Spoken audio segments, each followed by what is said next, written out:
is going on YouTube? Johnny Boomboxer here. Oh, it's 1 o'clock. I'm trying to remember the last time I ate. I think it was last night at 9 o'clock. So it's 9. 16-hour fast.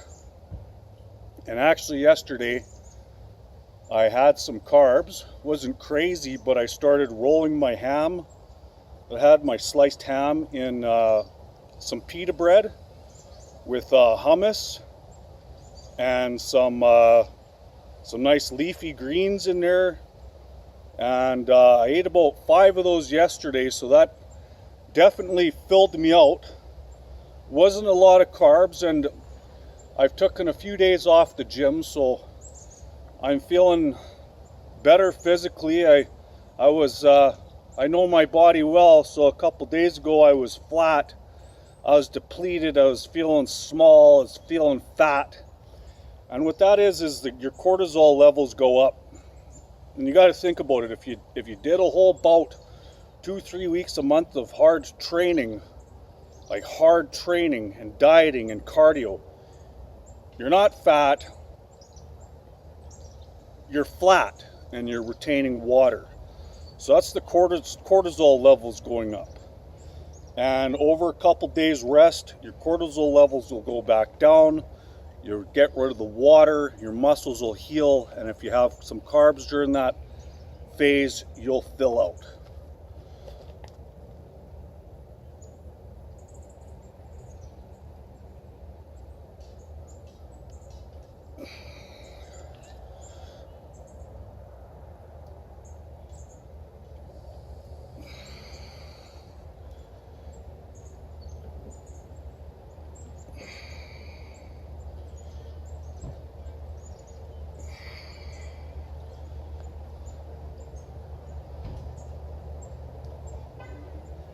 Yeah.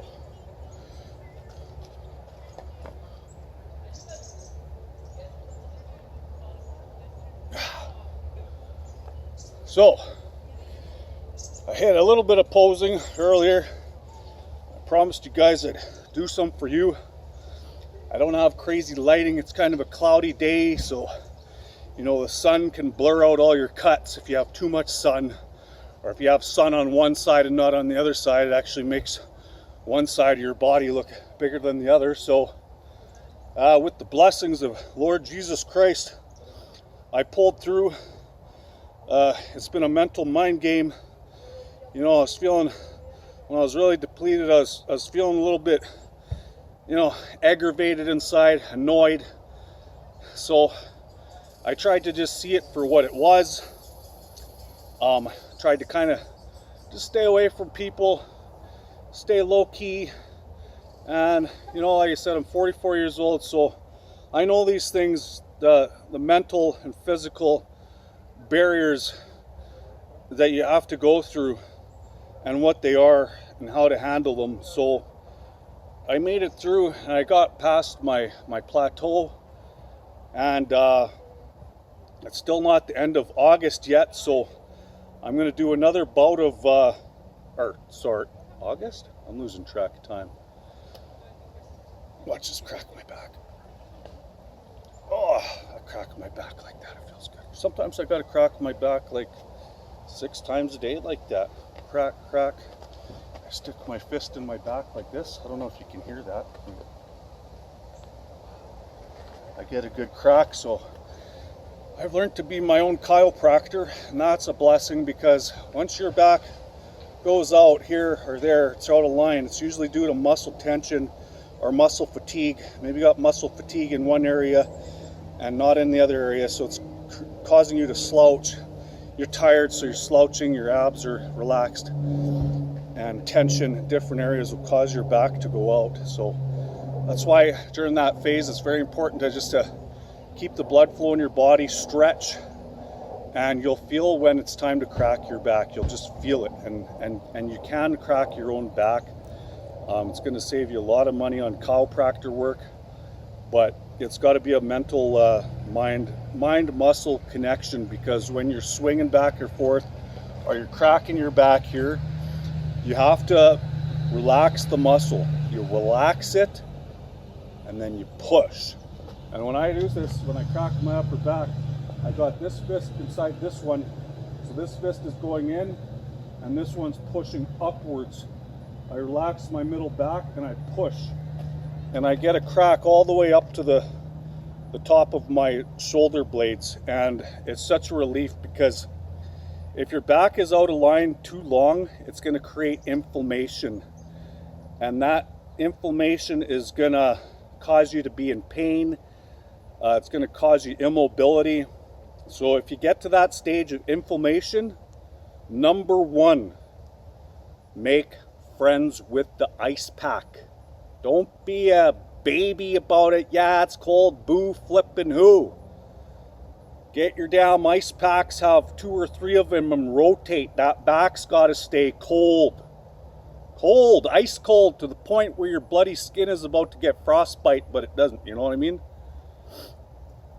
When it's getting real cold, you take the ice pack off, let it go back to about, as your ice pack starts getting, this is if you're at home and you can keep an ice pack in the freezer. Your ice pack starts getting warm, pull out the other one you got in your freezer. This has got to go on every day, all day for a couple days until you get that inflammation down. And I don't take ibuprofen or aspirin or any of that crap unless I'm in the van, and I've had to the last couple days. My back went out. I didn't have no ice pack.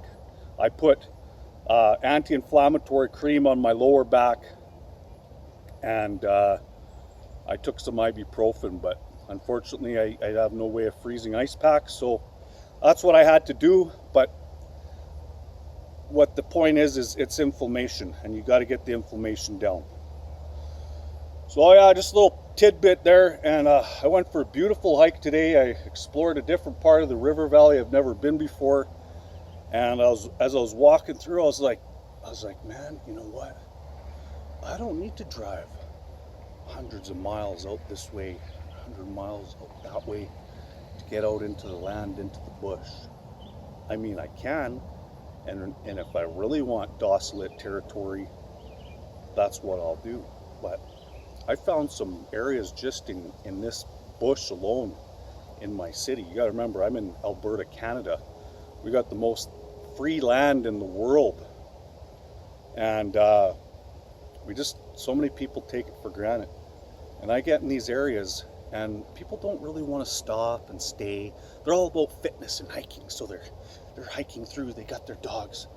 But I tell you, man, you see some of these homeless people, and yeah, they're homeless because they're on drugs and crack and alcohol, whatever. But as far as bushcrafting is concerned and just surviving, I see so many spots where I can set up shop, clear some bush out, and go scouting for any kind of root stuff that I can eat. I found some berries.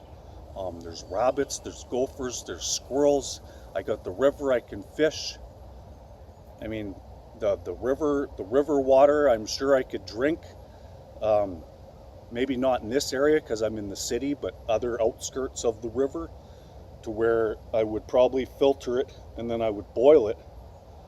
But I always got in the back of my mind, survival, survival, survival. And van life is a halfway point, because you're minimized. You have no rent, no house. You have the bare necessities and the bare minimum. And underneath my cot in the van, I got all my survival stuff. Now, if my van was about to fail me or whatever the case may be, and I'm out there, you got to remember, you can still use your van as a shelter. It's not a write-off just because you can't drive it. You got the best shelter in the world. You got windows, you got solid roof that doesn't leak. You got protection from the elements in that vehicle. If you're out in the bush and it fails and you're out there, use it to your advantage and have all your survival stuff underneath your bed, underneath your cot. I'm talking a couple knives, a big flipping knife, a little knife, a hatchet, an axe, a few saws, a couple tarps, a tent, rain jacket, hiking boots, winter jacket, fall jacket, a few different pairs of pants, socks, underwear, you know, all that stuff. Mosquito nets off, canned food, you know, lots of dried goods that you can bring out there with you. And man, it just eliminates any kind of worry about, oh no, what am I gonna do? I'm running out of food. I might not have a... What? Are you gonna go frickin' sleep on the sidewalk in front of the grocery store begging for money? Get your shazia together. Get your mind in that survival mode. Learn. Buy survival books. Watch bushcrafting videos combined with van life, van dwelling videos. Think about what you can do when you have no money, if you have no money. Think about if you have maybe you have $5,000. Limited funds. Think about how long that can last you. I know a guy that's staying in national forest for 14 days at a time, and he's only spending $300 a month. So $5,000. Oh man, that could take you almost over a bloody year. You know, think about these things and it's going to add comfort to your life. That frame of mind is going to add stability into your life. Stability is not a stick and bricks house and a mortgage payment and paying your utilities and power bill and doing your lawn. That's not stability. That can be took. You lose your job, you got bills adding up over your head. That's not stability. You're fooling yourself if you think it is. Anyway, I love y'all. And this is my mentality. This is what I've been working for. This is what I've been training for. And there's no backing out. There's no backing out. I see people just living the regular 9-to-5 life. And they're lost. They don't know anything other than their conformity. They're conformed to the system. On their days off, they go shopping. No, it's all played out. It's all played out. Van life and bushcrafting is a human movement against the evil forces that be. It's God's land out there, and He provides for us. God bless. Don't you forget that.